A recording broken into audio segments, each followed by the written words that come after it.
I used to be a fan of Neil deGrasse Tyson, and I supported him when he got Me Too'd over what I consider to be very spurious allegations. Unfortunately, it appears that that toxin went into his body, and now he's on full-on apology tour going woke because he went on Triggernometry and he embarrassed himself. I'm going to bring you a 14-minute clip, and I'm going to discuss it with you. Here we go. Functions over time has been to communicate scientific knowledge to the public. Yeah. And that's why I was quite surprised to hear you talk about the idea that we all exist on a spectrum where you wake up one day and you feel like you're more female and more male. The XXXY chromosomes are insufficient. Because when we wake up in the morning, we exaggerate whatever feature we want to portray the gender of our choice. Oh, goodness gracious. Suppose no matter my chromosomes, today I feel 80% female, 20% male. I'm gonna put on makeup. I'm gonna do that. Tomorrow I might feel 80% male. I'll remove the makeup and I'll This is a scientist? wear a muscle shirt. Why do you care? Yeah. What business is it of yours to require that I fulfill your inability to think of gender on a spectrum?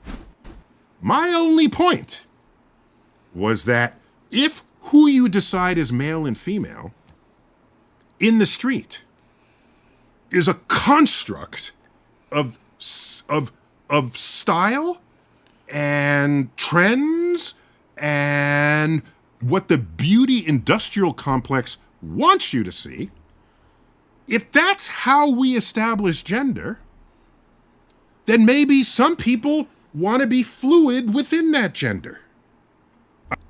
But that's not how we establish gender. Everybody can look at somebody and see their sex with 99 point something percent accuracy, unless somebody's intentionally trying to go about and confuse us, which is what Neil is discussing. So he wants us to enter into the frame and accept the presupposition that gender is different than sex, which they are trying to do by redefining these words, but I completely disagree.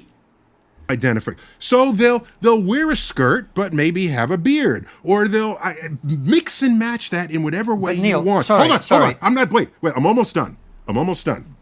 So, Okay.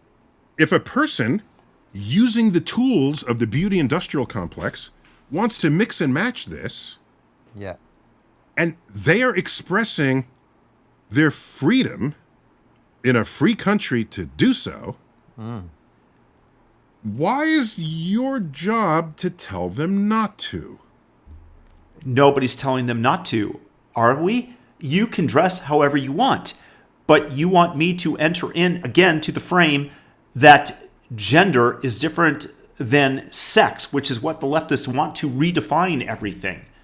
This is why, so that they can enter into these arguments and then confuse the public. Okay. That's my Here we go. only point. And so That's- I'm speaking of gender expression and the Yes. freedom to do so. And I will if you tell if, you why if, it's a- if you want to why people are talking restrict about that, then what country Nobody wants to, are you hold on, reliving hold in? on. Yeah, Hold go. on. Sorry, I know that Constantine is probably going to say the same thing as me, but nobody's trying to restrict how you dress. You can dress however you want, and we will judge you accordingly if we want to interact with you. Nobody is diminishing your freedom to express yourself in whatever clothes you want to wear. Not even close. We are stating that a man cannot be a woman. That is what is being argued here. And we shouldn't even have this argument because it is embedded in biology. Fine. So first of all, I don't know a single person, and we've talked to trans people on the show. We have trans employees at Triggernometry.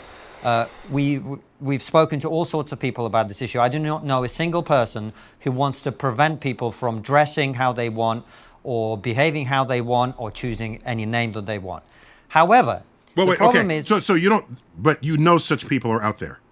I'm You know sure that. such people exist in the same way that there are people who You know believe that the Earth is flat and so on, but they're okay. a tiny minority. They exist. It is I don't not know how a tiny they are, given the dialogue today. Fair but go point. on. No, the number of people that exist that want to constrain how people dress are so limited unless you're an employer and you say that you have to dress in a way that will earn us sales because I'm paying you. That's the only time that somebody is going to dictate that you have to wear a certain wardrobe.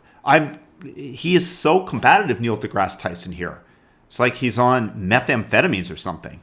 However, what I would say is that the conversation in the public consciousness has become prominent not between people who want to defend the right of anyone to dress how they want and the people who want to prevent that. The reason the conversation has become an issue is that we assign and allow certain privileges to people based on their sex. If you are female, you get to go to places that only other females are in, like changing rooms and toilets and so on. If you are female, you get to compete only with people of your sex because females are at a disadvantage in physical competition to males in almost every sport. In other words, we carve out certain areas where your sex matters tremendously, even though we may respect your right everywhere else to believe that you are whatever you are, to dress however you are, etc.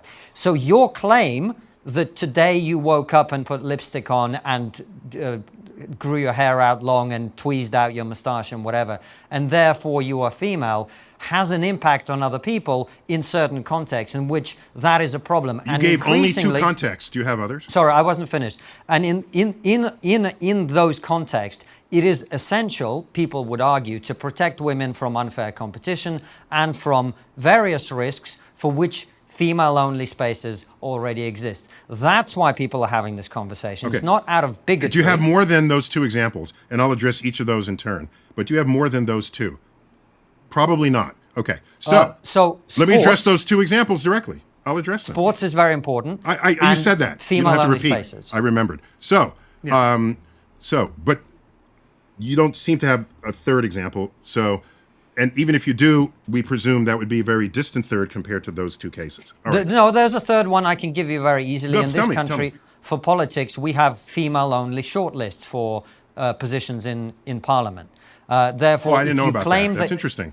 Okay. Well, that's another example. I can give you more. So, female-only shortlists, there are certain targets within corporations for diversity targets to have a certain number of women on the board. Therefore, when you make a claim that you are female, you are attempting, whether intentionally or not, to insert yourself into categories that are deliberately designed to protect women's interests. That is the concern. You're damn right. And I identify as a woman today, so y'all better hire me, bigots. That people have. So there's 4 examples for you there. Please address them. Sure. So interesting about the Parliament. I have to look into that to find out what is it try to ensure the representation of women? Is that the goal? That's correct. Yes, Yeah, okay, correct. fine. So that's a perfectly noble cause there. No, it's not noble at all. You want the best people for the job. You don't need equal representation, Wokey Wokerson. So, about personal changing spaces, okay? That's a solvable problem, of course. And we basically have accomplished that here in Manhattan, where I live. Practically all bathrooms are either multi-gender or solo bathrooms, so only one person at a time, or you walk into a space and there's stalls that are closed off, but then you exit the stall and you come to a communal sink, okay? Yes. Yes. So it's a solvable problem where everyone has... No, sorry, Neil. It's not a solvable problem when you want to allow males into spaces that my 12-year-old daughter is going to change in. My daughter's 3, but when she's 12, I'm going to have a fit if that is still the case. It is not permissible for them to have their ding-dong hanging out. This is something that is throughout centuries and millennia has been frowned upon, and suddenly you're trying to change it by saying that they identify as a different gender, so all you need is multi-gender bathrooms? No thank you, Neil. It's a private space rather than for themselves, rather than having a gender private space. Okay, it's solvable on a level. By the way, let me give an example. We have a school But again, if somebody identifies as the gender of a woman, then according to you, then they should be admitted into the women's changing room because it's multi-gender. Even if it's a single gender, if they identify as such, if they're 80% female that day rather than 100% male, which is what they are, but that's how they identify, then you have to admit them according to your logic, Neil. In the early 20th century in New York, and I just saw it the other day. There's an entrance here and an entrance there, and this entrance says girls, and this entrance says boys. It's like, what the fuck? What? You separate them just to enter the school? I can look back on that and say that was ridiculous. You guys, what were you thinking? But I don't know. Maybe there was a reason. Maybe not everything is totally illogical. I'm not exactly sure the reason, but I guarantee you that there probably was one. Then I'm sure it made complete sense that you're going to send the girls through that entrance, and there's an elementary school, and the boys through that entrance, okay? So it is possible to look back on whatever you were doing. She was genetically female, but unusually high testosterone levels, and so that weirded everybody out. So I'm wondering whether the future of those sports is you don't contest gender with gender, you contest hormone ratios.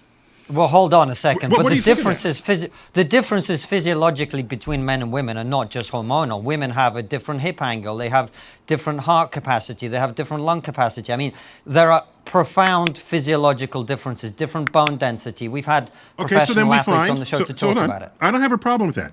So then you find ways to slice the population so that whatever the event is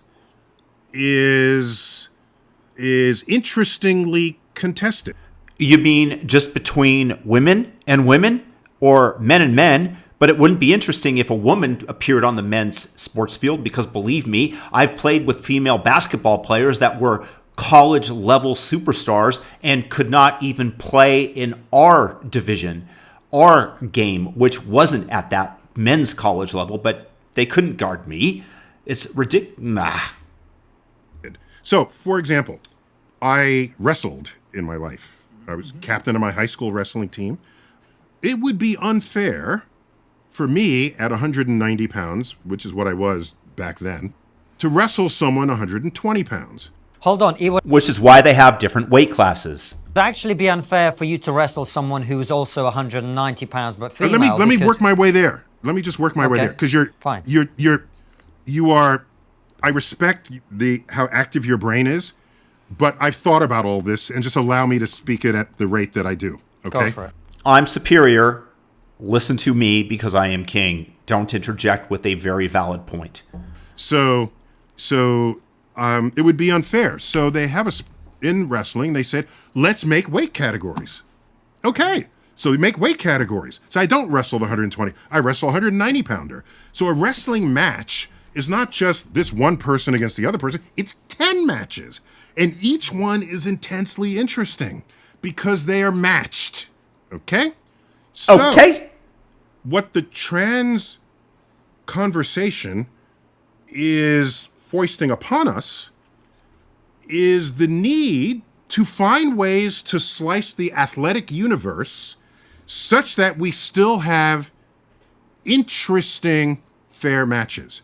And is it a combination of did you go through puberty as a male and then transition? Did you have puberty blockers? What is your hormone level now if you want to compete? So it requires more creative thought. Rather than saying no to it all, let's be creative about this as we were with wrestling, as we are with practically any other sport. In rowing, let's be totally reasonable about this, Neil, and let's just stop allowing biological males to participate in female sports. It seems like a very, very simple solution, considering the fact that they absolutely dominate because of the physical attributes that are superior to that women have for athletic competition. There's heavyweight rowing and there's lightweight rowing. They don't compete against each other. Somebody came up with that to resolve the problem because more than one category of person wanted to compete. So I agree with you, it's an unsolved problem, yes, but it's not unsolvable. given what we know. We had it solved, and then you guys are trying to confuse it so that some confused people that are trying to transition for whatever social points that they're going to get to compete. And so for a very few people, we are upending everything that we've done and established in the world of sports, not to mention dressing rooms for my 12-year-old daughter in the future. About human physiology. So why not rise to that occasion and solve it rather than take your older view of the world and force modern emergent conduct of people to fit that? Okay, well, can we just come back to the female shortlist and other opportunities that women are afforded by virtue of being women, and them now being excluded from that because males are entering that competition? Yeah, so a deeper problem, thank you for bringing that up. A deeper problem there is, why were women underrepresented to begin with? What kind of bias exists within Parliament or among the voters, maybe even the female voters, that prevented the representation from being there in the first place? That's a whole other social... Because they were at home taking care of children and didn't have the time to build up a political career until you left that it was better for women not to have children and work on their careers and then end up miserable later in life when they have nobody to go home to, which is very much the anathema of how females are built as social creatures, very different than men. Again, we're completely ignoring the biology and trying to confirm it to some form of bias that there are fewer women politicians. Why are there fewer women bricklayers than men? Why are there fewer power lifters that are female? I guess it must be a bias. Lumberjacks, etc. Question that maybe can and should be answered at a deeper level than a quota coming in after the fact. Oh, I'm not a fan of quotas, but if they exist... That's how I would address that question. Hold on a second. That's not addressing the question at all. The question is, female shortlist exists. Should biological males be allowed to enter those female shortlists? That's as simple as the question is. Yeah, I'm saying I would ask why you have the short list in the first place. It's because there's something... I agree. Why do we have the short list to begin with? I agree with that question, but I guarantee you he's asking it from a different perspective than me. There's something deeper that's wrong with society, that women are underrepresented in governance. I refuse to enter into that presupposition that there's something deeper wrong with society. That is the presupposition that he wants us to take again. And again, I've explained it and the reasons potentially behind it, but he immediately jumps to the woke presupposition that there's something wrong with the whole thing and we have to undo it.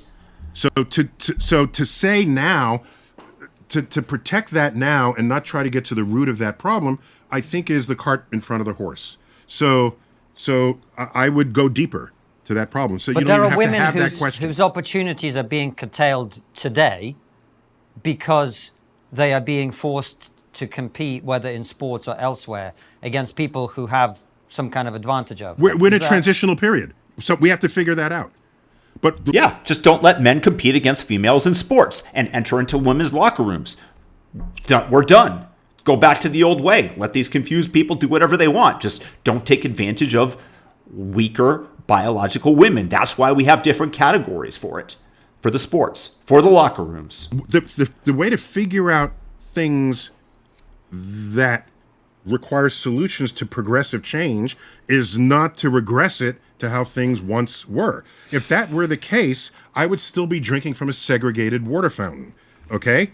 Oh, let's merge the water fountains and let's create the opportunities from below so that we don't even need. But there's no biological reason that we should be drinking from different water fountains. This is conflation of the two. There are biological reasons, you scientist schmuck, that we have separate locker rooms and we have women's sports. But you're trying to conflate it into civil rights? Wow. And this is a person that calls himself a scientist. The short list. Okay? That's how I would approach this. So yeah, we're in the middle of solving that problem now. Let's figure it out together.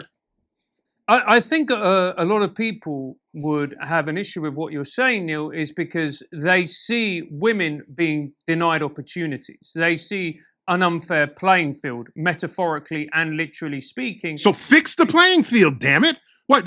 Don't say it's an unfair playing field. So all of a sudden, the big issue is trans women taking the slot of a woman in an unfair playing field. Fix the playing field. And you know something? The day you fix that playing field, this conversation will look completely ridiculous.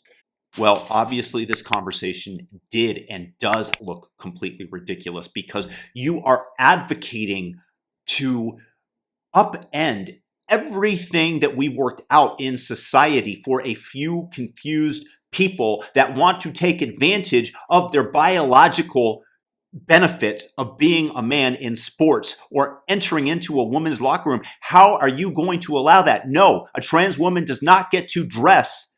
A trans woman, trans man does not get to dress with my daughter. I don't want that. I don't want her exposed to that. Sorry, Neil, you ain't fixing that. There are things that we've worked out into society that have the Lindy effect, that they work. You're trying to conflate allowing men to participate, and biological men are biological men for whatever reason, your wokeness, your apology tour for being Me Too'd, whatever it is, to be able to compete with women. That doesn't work because it's not an interesting match. Because like I said, I played basketball against college female basketball players and they're not nearly as good as me. And I was never quite good enough to make a college basketball team. I'm a good player, but I'm not at that level. But I still destroyed them, as did my friends who are about as good or better than me in basketball. The same thing happened. It's not an interesting competition, Neil, and you don't get to demand that we upend our lives to fit a few people. So you're claiming to be a scientist in astrophysics. Stick with watching stars and describing the elliptical movement throughout the universe rather than entering into a science, a pseudoscience that you clearly are completely biased in with your really pretty piss poor behavior, all considering, and how calm Constantine was against your aggression. Peace. Let me know your guys' thoughts in the comments section. Thumb up the video. Subscribe if you haven't. Peace out.